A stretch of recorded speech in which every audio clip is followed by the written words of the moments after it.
The private jet gleamed like a silver bullet on the tarmac, its engines humming with the kind of quiet power that only money could buy. I stood there in my rumpled khakis and polo shirt, laptop bags slung over my shoulder, watching my wife Vivian orchestrate the boarding process like she was directing a movie. "Cole, darling," she called out, her voice carrying that particular tone I'd grown to recognize, the one she used when she was about to deliver bad news wrapped in silk. "I'm afraid there's been a change of plans." I adjusted my glasses and walked closer, noting how Derek Maddox, our company's primary venture capital partner, stood just a little too close to her. His hand rested on the small of her back in a gesture that could have been professional support but felt like something else entirely. "What kind of change?" I asked, though something in my gut already knew.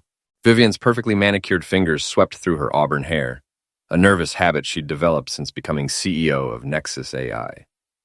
"Well, you see, this is really more of a family trip now. The Singaporean investors want to meet in a more intimate setting, and Derek's family has been involved with their firm for decades." I looked around at the small crowd gathered near the jet. Tanya Morrison, Vivian's best friend and our PR director, was checking her phone and pretending not to listen. Ron Castellano, our COO, shuffled his feet and avoided eye contact. Maya Patel from HR stood near the boarding stairs, clipboard in hand, looking uncomfortable. "Family," I repeated slowly. "And I'm not family." Derek stepped forward, his smile as sharp as his tailored suit. "Cole, buddy, you know how these old money Asian families operate? They're very traditional about bloodlines and legacy connections. My grandfather did business with the Lim family back in the 70s. The word buddy hit me like a slap. This was the same man who'd been calling me at midnight for the past 6 months, asking for technical explanations about our AI's core algorithms. The same man who couldn't tell Python from JavaScript, but somehow felt qualified to make strategic decisions about our software architecture. "Right," I said, my voice steady despite the rage building in my chest. "Traditional." Vivian moved closer, her perfume something new and expensive, filling the space between us. "Cole, you understand, don't you? This deal could make or break us. The Lim Group is talking about a $200 million investment." I understood more than she realized. I understood that she'd been staying late at the office 3 nights a week for the past 4 months. I understood why Derek's car was parked in our building's garage at 7 a.m. when I'd arrived early to fix a server issue. I understood why she'd stopped wearing her wedding ring, claiming it interfered with her new smartwatch. But what Vivian didn't understand, what none of them understood, was that Nexus AI's revolutionary software wasn't some collaborative effort born from late-night brainstorming sessions and expensive consultants. It was mine. Every line of code, every algorithm, every breakthrough that had taken our company from a garage startup to a $100 million valuation had come from my mind, my sleepless nights, my obsessive attention to detail. "You know what?" I said, stepping back from the group. "You're absolutely right. This is a family matter, and I'm clearly not family anymore." Vivian's face showed a flicker of relief, mixed with something that might have been guilt. "I'm so glad you understand. We'll be back Tuesday night. Maybe we could have dinner Wednesday?" "Maybe," I said, though we both knew that was a lie. As I watched the jet taxi down the runway, I pulled out my phone and made 3 calls. The first was to my old friend Nate Rodriguez, who ran a dive bar in the Mission District and had been telling me for months that Vivian was playing me. The second was to my lawyer, Marcus Webb, to discuss the intellectual property clauses in our corporate partnership agreement. The third was to my bank, to check the balance on my personal account, the one Vivian didn't know about, where I'd been quietly depositing the consulting fees I earned from side projects. By the time their jet disappeared into the clouds, I was already planning my exit strategy. They wanted to cut me out? Fine, but they were about to learn that when you remove the foundation, the whole building comes down. My apartment in Soma was a stark contrast to the glass and steel penthouse I'd shared with Vivian, exposed brick walls, secondhand furniture, and 3 massive monitors that displayed the real-time status of every system running at Nexus AI. Most people saw it as my man cave. What they didn't realize was that it was mission control. I sat in my worn leather chair, cracking open a beer and watching the data streams flow across my screens. Every transaction, every user interaction, every computational process in our entire network passed through code modules that I'd written. Vivian might have been the face of the company, the one who charmed investors and gave TED Talks about the future of artificial intelligence, but I was the wizard behind the curtain. My phone buzzed shut with a text from Maya. Emergency board meeting called for tomorrow mornings. Something about the Singapore deal. Thought you should know.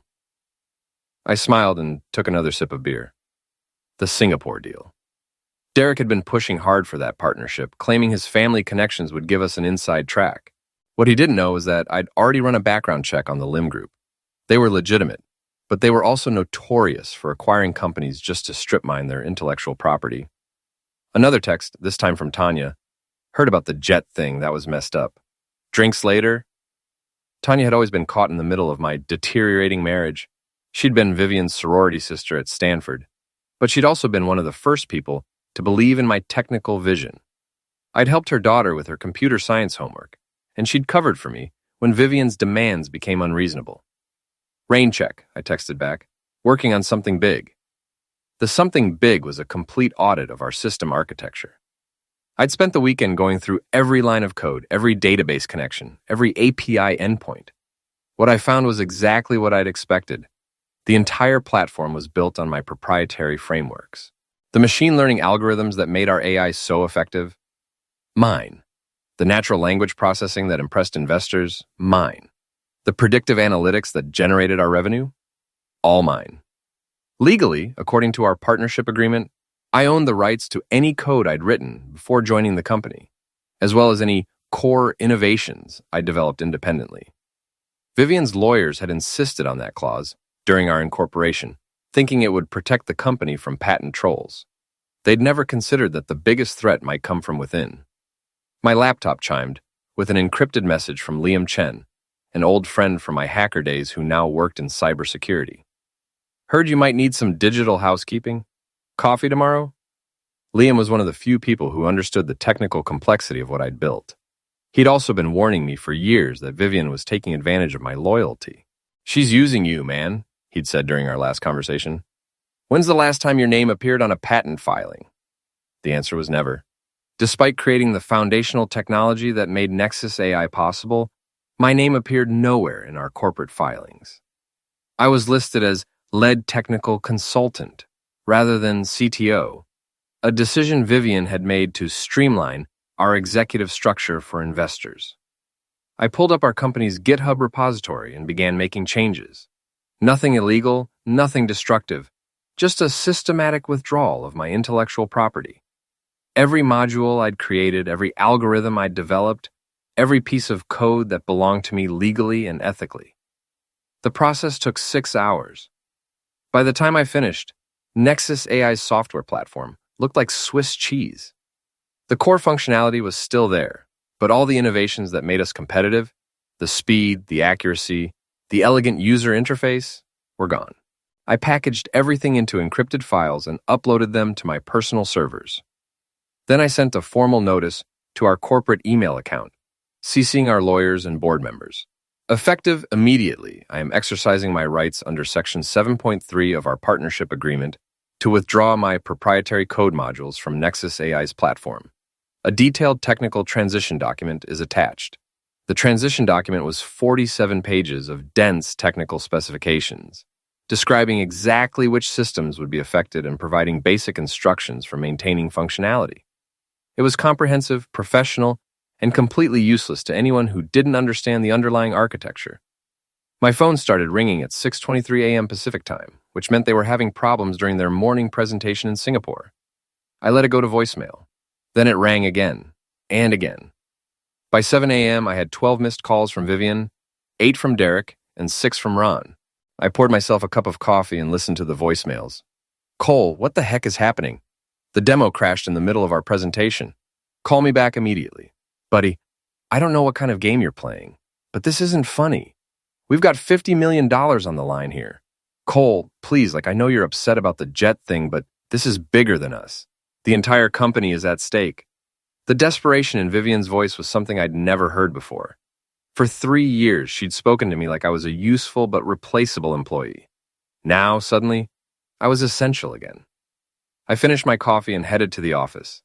It was time to collect my personal belongings and say goodbye to the company I'd built. The Nexus AI offices looked like a disaster zone when I arrived. Employees clustered around their computers, frantically trying to understand why systems that had worked perfectly for months were suddenly throwing error messages. Maya intercepted me at the elevator, her usually calm demeanor cracked with stress. "Thank God you're here," she said. "Everything started failing around 6 this morning. Ron's been screaming at the development team, but nobody understands your code well enough to fix it." I nodded sympathetically.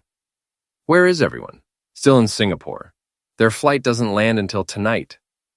"Cole, what's really happening here?" "The official story is that we had a routine system update, but the timing seems awfully convenient." Maya had always been perceptive. As HR director, she'd seen the gradual shift in how Vivian treated me, the way my contributions were minimized in board meetings and press releases.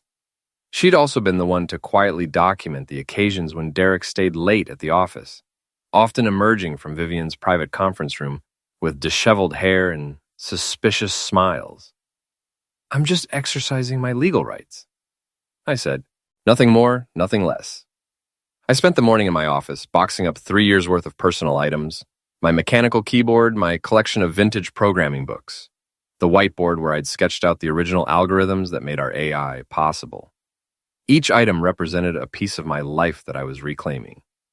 Tanya appeared in my doorway around noon, holding 2 cups of coffee and wearing the expression of someone who'd been chosen to deliver bad news. "They want me to convince you to reverse whatever you did," she said, settling into the chair across from my desk. "Ron thinks you're having some kind of emotional breakdown. What do you think?" She sipped her coffee and studied my face. "I think you finally grew a backbone. I also think Vivian's going to lose her mind when she realizes what's happening." "What is happening from your perspective?"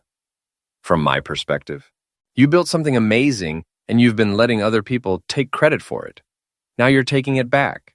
She paused. "The question is, what's your end game? That was the question, wasn't it?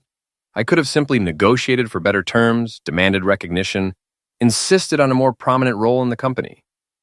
But something had crystallized in my mind when Vivian dismissed me from that jet. This wasn't just about professional respect. It was about fundamental human dignity. "My end game is to stop being invisible," I said. My phone buzzed with another call from Singapore. This time I answered. "Cole!" Derek's voice was strained with barely controlled panic. "Thank God. Listen, we need you to fix whatever's happening with the system.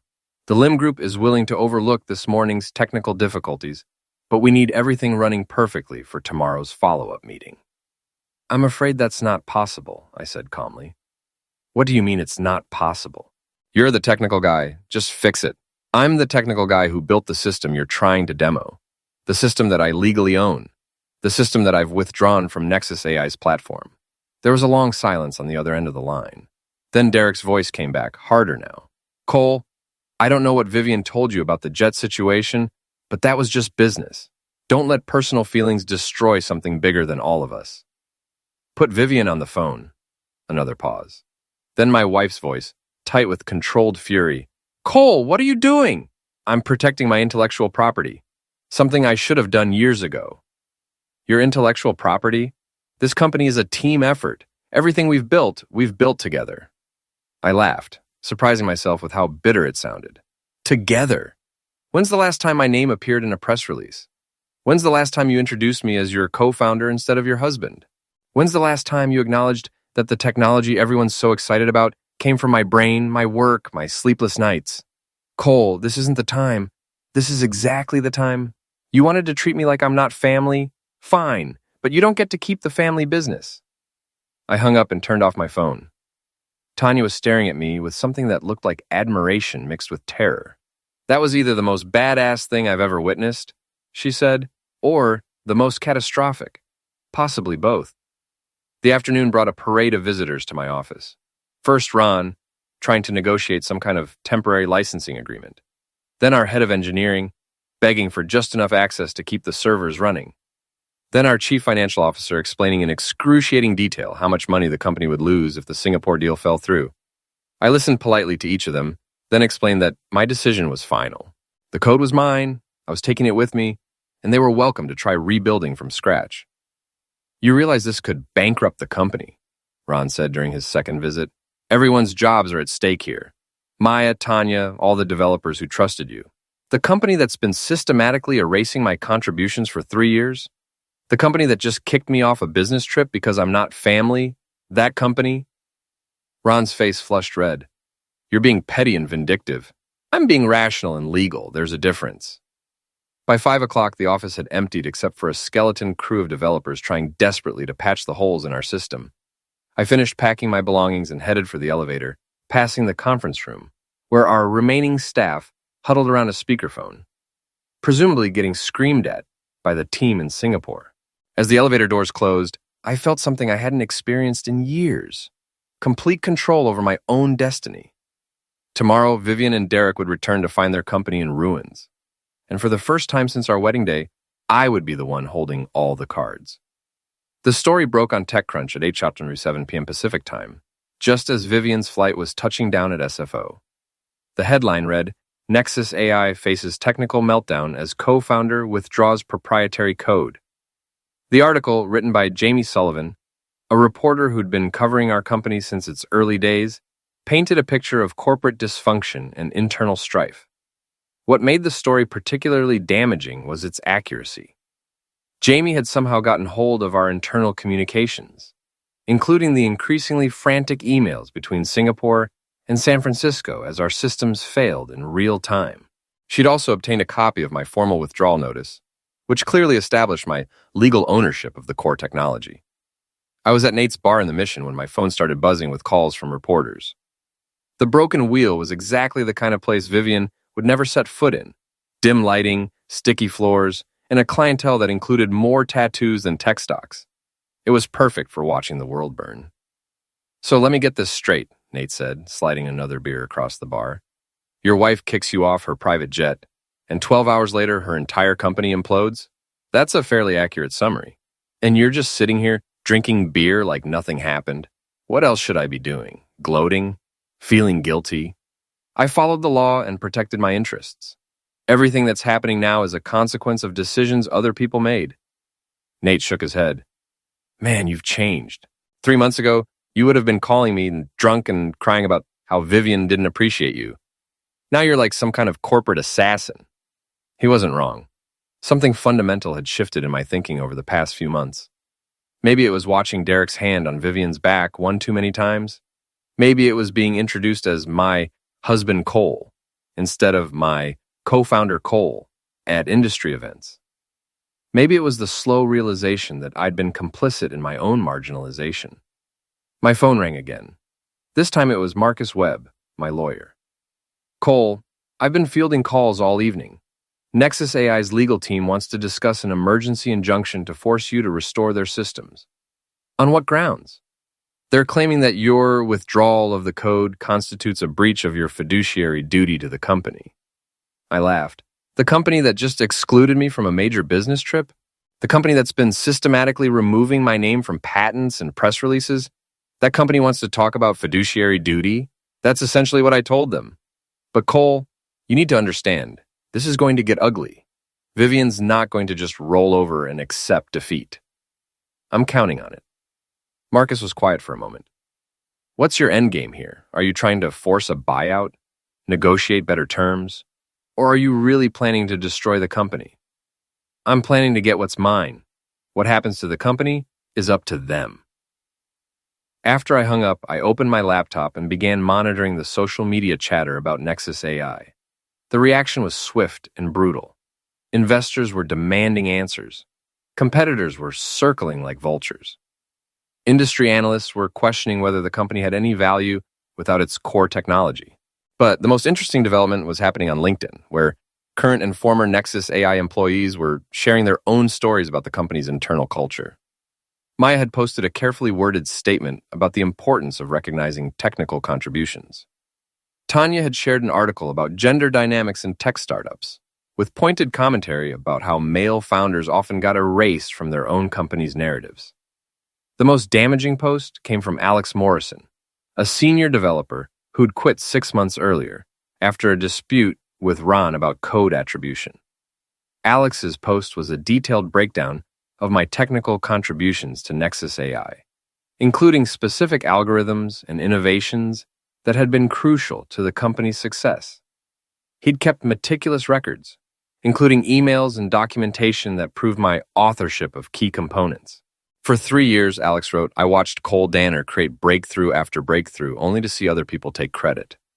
The technology that made Nexus AI worth hundreds of millions of dollars came from one person's mind. That person deserves recognition, compensation, and respect. The post was shared 847 times in the first hour. At 11:23 p.m., my phone finally rang with the call I'd been expecting. Cole, Vivian's voice was raw with exhaustion and rage. We need to talk. I'm listening. Not over the phone. Meet me at the office. Now. I don't think that's a good idea. Cole, please. The Singapore deal is dead. The board is calling an emergency meeting for tomorrow morning. If we don't fix this, the company is finished. The company you kicked me out of? The company where I'm apparently not family? There was a long pause. When Vivian spoke again, her voice was smaller, more vulnerable than I'd heard it in years. I made a mistake. I was trying to impress Derek's contacts, and I handled it badly. But this is bigger than our personal problems. There are 47 people who work for this company. Their jobs, their families, their futures, they're all at stake. You should have thought about that before you decided I was expendable. Cole, I'm begging you. Name your price. Equity, salary, title, whatever you want. Just help me save this. I finished my beer and signaled Nate for another. You know what I want? I want to be treated like an equal partner in the company I built. I want my name on the patents I created. I want recognition for the work I've done. And I want Derek Maddox out of our lives permanently. Another pause. Derek is our primary investor. I can't just... Then we don't have anything to discuss. I hung up and turned off my phone. Tomorrow would bring lawyers, reporters, and probably more desperate phone calls. But tonight, I was going to sit in this dive bar and enjoy the first honest conversation I'd had with my wife in months, even if she didn't realize that's what it was. The war was just beginning. The emergency board meeting was scheduled for 9 a.m., but I arrived at the Nexus AI offices at 7:30 to find the parking garage already full. Through the lobby windows, I could see clusters of employees, investors, and what looked like reporters gathered in our main conference room. Maya met me at the elevator, looking like she hadn't slept in days. Cole, thank God you're here. It's been absolute chaos. The board flew in from New York overnight. Derek's been screaming at everyone, and Vivian, she paused. Vivian's been asking for you every 10 minutes. What's the agenda for this meeting? Officially, discussing the technical crisis and developing a response strategy. Unofficially, they're going to try to force you to restore the systems, and if that doesn't work, they're going to try to destroy you. I appreciated Maya's honesty. She'd always been caught in the middle of corporate politics, but her loyalty was to the company's employees, not its executives. There's something else you should know, she continued as we stepped into the elevator. Derek brought his own lawyer, some shark from Silicon Valley who specializes in intellectual property disputes. And there are rumors that he's been talking to the Lim Group about acquiring our assets directly. That was interesting. If Derek was planning to circumvent Nexus AI entirely and deal with our potential investors directly, it meant he was preparing to let the company die while salvaging what he could for himself. The conference room fell silent when I entered. Vivian sat at the head of the table, flanked by our 5 board members. Derek occupied the seat that had traditionally been mine, with a thin man in an expensive suit beside him, presumably the lawyer Maya had mentioned. Ron and Tanya sat along one wall, both looking uncomfortable. Cole, Vivian said, her voice carefully controlled. Thank you for coming. I think we all understand the situation we're facing. Do we? I took the only empty chair directly across from Derek. Because from my perspective, this is a fairly straightforward intellectual property matter. Derek leaned forward, his smile sharp enough to cut glass. Cole, buddy, let's not pretend this is about intellectual property. This is about you throwing a tantrum because your feelings got hurt. The room tensed. I could see Tanya wince, knowing that Derek had just made a critical tactical error. My feelings? I said calmly. Is that what we're calling 3 years of systematic marginalization and credit theft? Derek's lawyer, I'd learn later that his name was Harrison Steele, opened a leather portfolio and pulled out a thick document. Mr. Danner, my client has asked me to review your employment agreement and the company's intellectual property policies. I think you'll find that your legal position is not as strong as you believe. Really? And what makes you think that? Steele slid the document across the table. Your employment agreement clearly states that any work performed using company resources becomes company property. Since you developed your code modules using Nexus AI's computers, servers, and facilities, the company has a legitimate claim to ownership. I glanced at the document without picking it up. That's an interesting interpretation. Unfortunately, it's also completely wrong. I beg your pardon? I pulled out my own laptop and opened a file I'd prepared the night before. The code modules I withdrew were developed before I joined Nexus AI as an employee. I can provide documentation showing that the core algorithms were written in my personal lab, using my own equipment, during the 6 months before the company was formally incorporated. That was true, though not the whole truth. I'd continued developing and refining the code after joining the company, but the foundational work, the innovations that made everything else possible, predated my employment agreement. Steele's confident expression wavered slightly. Even if that's accurate, you've made significant modifications to the code using company resources. Modifications that I'm happy to leave with the company. What I've withdrawn is my original proprietary work, the work that I legally own and that I've been licensing to Nexus AI at no charge for the past 3 years. Vivian spoke up. Cole, we can work this out. I'm prepared to offer you a 50% equity stake in the company, plus retroactive recognition on all relevant patents. It was a generous offer, more generous than I'd expected. It was also completely inadequate. What about Derek? I asked. What about him? Is he going to remain as our primary investor? Is he going to continue having access to our strategic planning? Is he going to keep sleeping with my wife? The last question hung in the air like a toxic cloud. Derek's face went red, Vivian looked stricken, and several board members shifted uncomfortably in their seats. That's completely inappropriate, Derek sputtered. My relationship with Vivian is purely professional. Is it? I opened another file on my laptop and turned the screen toward the room, because I have security camera footage from our parking garage that suggests otherwise. I also have hotel records showing that you and Vivian shared a suite in Singapore, despite the company booking separate rooms. I was bluffing about the hotel records, but Derek's reaction told me I'd guessed correctly. You've been spying on us? Vivian's voice was barely above a whisper. I've been protecting myself, something I should have started doing a long time ago. One of the board members, Patricia Huang, who'd been skeptical of Derek's involvement from the beginning, cleared her throat. Perhaps we should focus on the business implications of this situation. Mr. Danner, what would it take for you to restore the company's systems? 3 things, I said. First, Derek Maddox and his firm are permanently banned from any involvement with Nexus AI.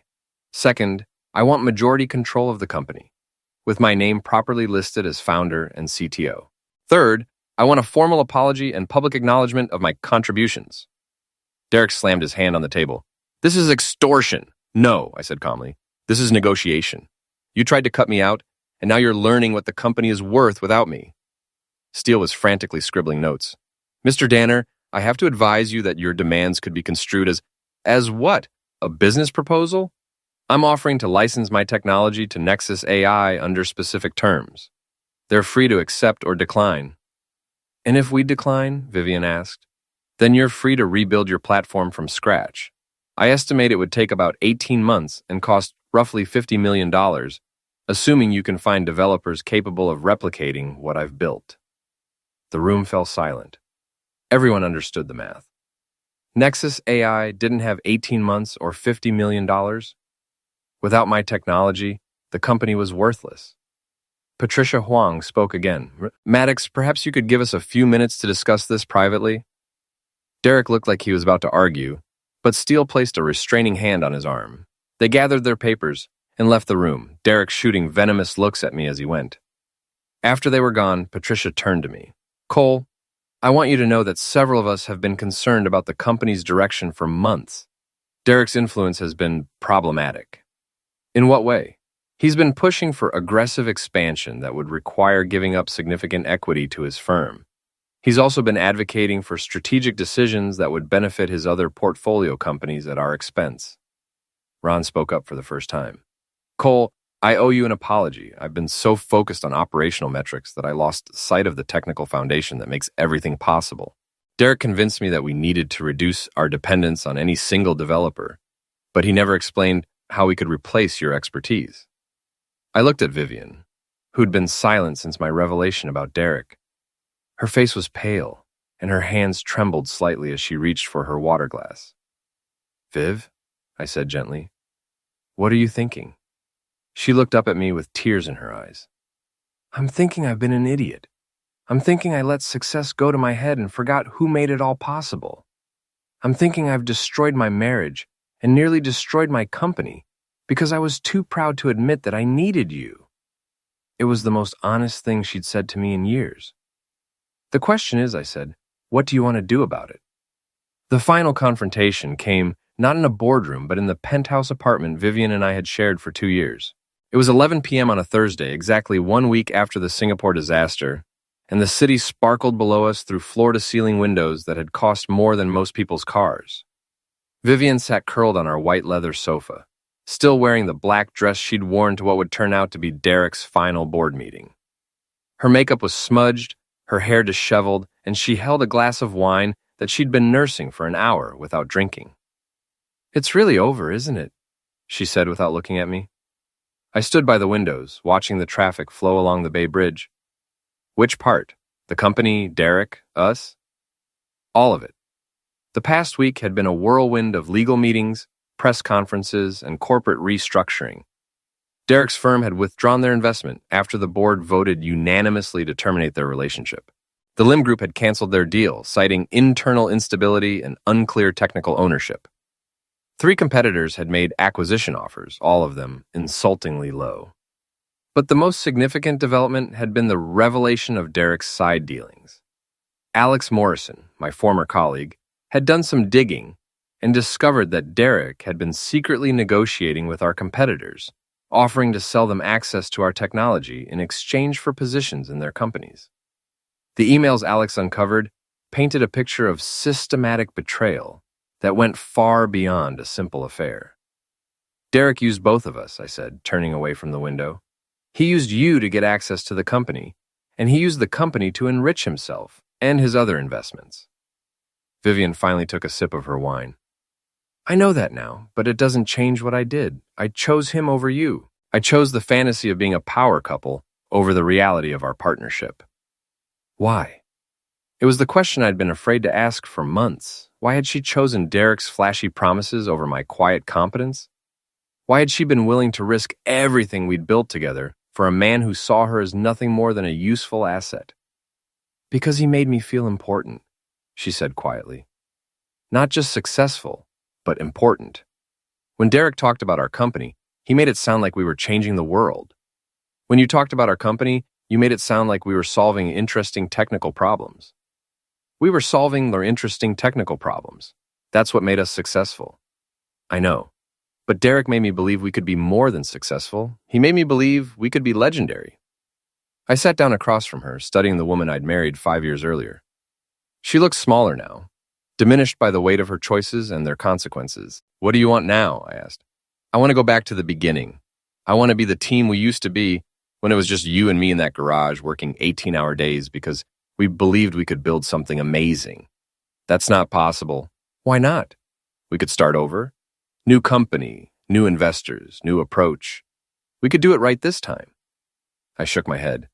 "Because I don't trust you anymore, and because you don't respect me." The words hit her like a physical blow. She set down her wine glass and covered her face with her hands. "Cole, I know I hurt you. I know I made terrible decisions. But we can work through this. Marriage is about forgiveness, isn't it? Marriage is about partnership. It's about treating each other as equals. It's about having each other's backs when the world gets difficult." I paused. "When's the last time you introduced me as your partner instead of your husband? When's the last time you asked for my opinion instead of just assuming I'd go along with whatever you decided?" She looked up at me, tears streaming down her face. "I can change. I can be better. I'm sure you can. But I can't forget what it felt like to watch you choose Derek over me again and again for 6 months. I can't forget what it felt like to be kicked off that jet like I was some kind of unwanted baggage." My phone buzzed with a text message. It was from Patricia Huang. "Buyout offer finalized. Microsoft is willing to pay $180 million for your technology. Your share would be $90 million after taxes. Deal closes Monday if you're interested." I showed Vivian the message. Her eyes widened as she read it. $90 million, she whispered. $90 million for technology that I developed, that I own, and that I've decided to sell. Nexus AI will cease to exist as an independent company.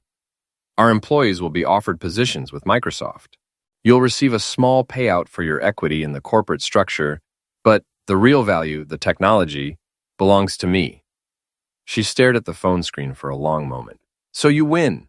You get the money, the recognition, and the satisfaction of destroying everything I built. Everything you built? I laughed, but there was no humor in it. Vivian, you didn't build anything. You marketed what I built. You sold what I created. You took credit for what I invented. The only thing you actually built was a facade. That's not fair, isn't it? Name one piece of technology that came from your mind instead of mine. Name one innovation that you can claim credit for. Name one aspect of our core platform that would exist without me. She couldn't, and we both knew it. I stood up and walked to the window again. The city looked different now, smaller, more manageable. In a week, I'd be free of Nexus AI, free of Derek, and free of a marriage that had become a slow-motion betrayal. There's something else you should know, I said without turning around. I've been offered a position as Chief Technology Officer at Quantum Dynamics. They're Microsoft's primary competitor in artificial intelligence, and they're very interested in my ideas for next-generation machine learning. You're going to work for our competitor? I'm going to work for a company that values technical innovation over marketing spin, a company that understands the difference between creating technology and selling it. Vivian was quiet for a long time. When she finally spoke, her voice was barely audible. What about us? I turned to face her one last time. She looked beautiful and broken, like a piece of expensive art that had been cracked beyond repair. There is no us. There hasn't been for months. You made that clear when you decided I wasn't family. I walked to the door, then paused. The divorce papers will be filed Monday morning. I'm keeping the technology. You're keeping the penthouse. And we're both keeping our dignity. It's more generous than you deserve, but it's what I'm offering. Cole, please. Goodbye, Vivian. I closed the door behind me and walked to the elevator. As it descended toward the garage, I felt something I hadn't experienced in years. Complete freedom. Tomorrow, I would start building something new, something that belonged entirely to me. And this time, I wouldn't make the mistake of sharing credit with people who didn't deserve it. The elevator reached the ground floor, and I stepped out into the night. Behind me, 43 stories above, the lights in our penthouse went dark. I never looked back.